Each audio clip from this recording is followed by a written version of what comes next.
Last week, the FBI issued an urgent warning to anyone who has purchased an ultra-cheap Android device lately. This could be a smart home Internet of Things plug, a set-top box with some form of Android installed, or just an off-brand tablet that was picked up recently. Some of these have been known to have malware pre-installed directly from the factory with something called BadBox 2.0.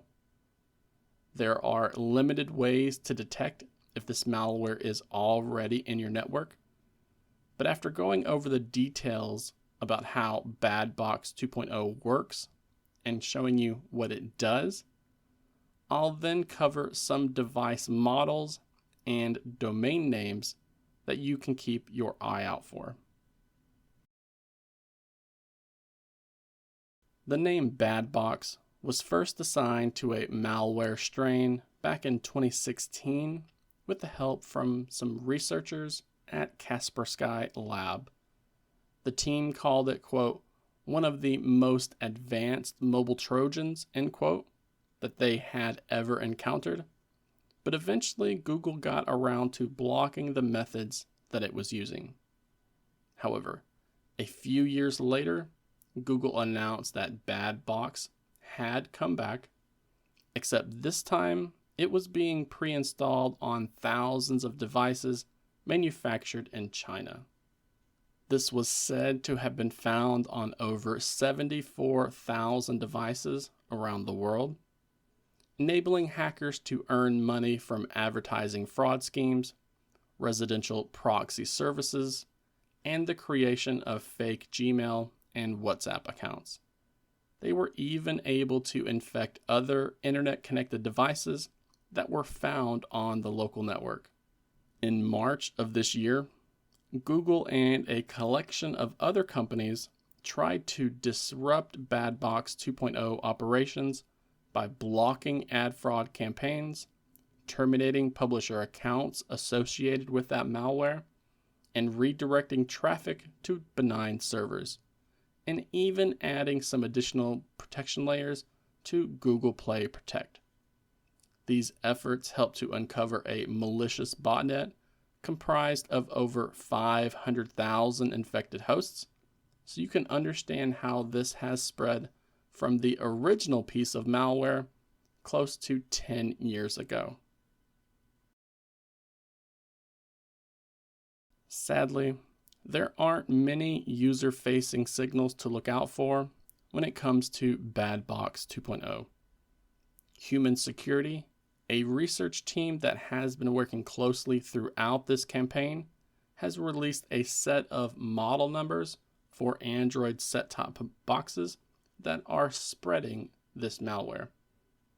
I'll have this page linked down below in the video description, as well as the pinned comment, so that you can go and check any of your no-name Android devices that you have purchased in the last decade and see if they match any of these model numbers here. They have also published a list of domain names that are associated with this fraud campaign. So if you're using a local DNS server, or if your router is logging your internet connections, then you could reference those logs to these domain names. Or you could just flat out ban all of these domain names on your network. I know Pi-hole has a feature like this that makes it much easier to block them. But this only works until the hackers update their list of domain names that they want to use. So others are suggesting that you keep your eye out for unknown app stores being installed on any Android device you have on the network.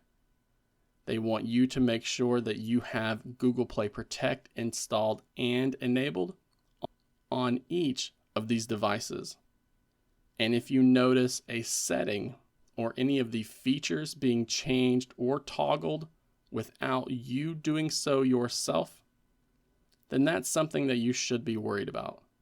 Some are even saying that you should look out for an Android device that is overheating or showing signs of constant CPU usage, as those can both be red flags that you should be keeping your eye out for. An important thing to remember, though, is that you should not trust a factory data reset to fix these issues. The malware here is being installed from the factory, and they've done so in a way that makes sure that it's being reinstalled when things like this are erased that way. So your best bet is to throw the thing away entirely, but some tech-savvy folks out there could find a way to actually locate the non-writable firmware partition. But again, these locations change so often that it's difficult to recommend this as a solution.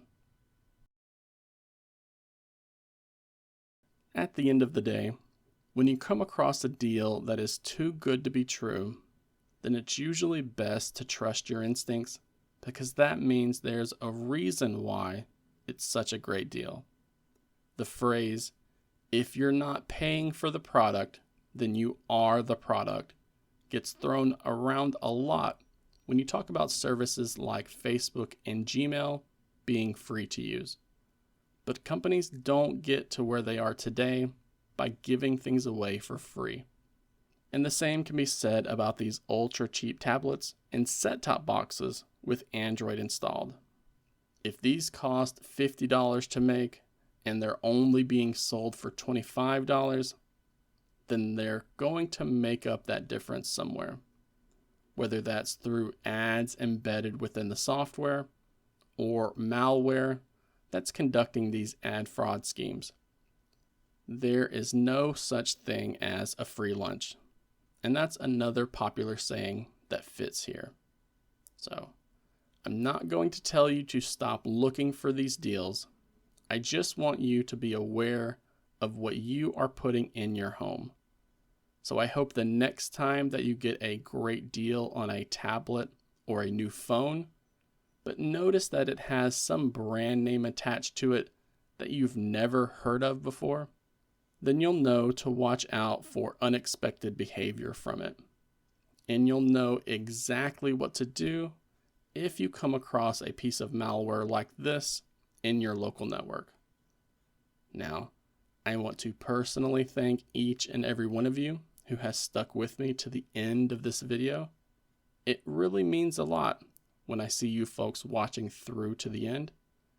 If you could, please remember to give this video a like, as it really helps to keep me motivated here, and subscribe to the channel as well for more Android news content like this.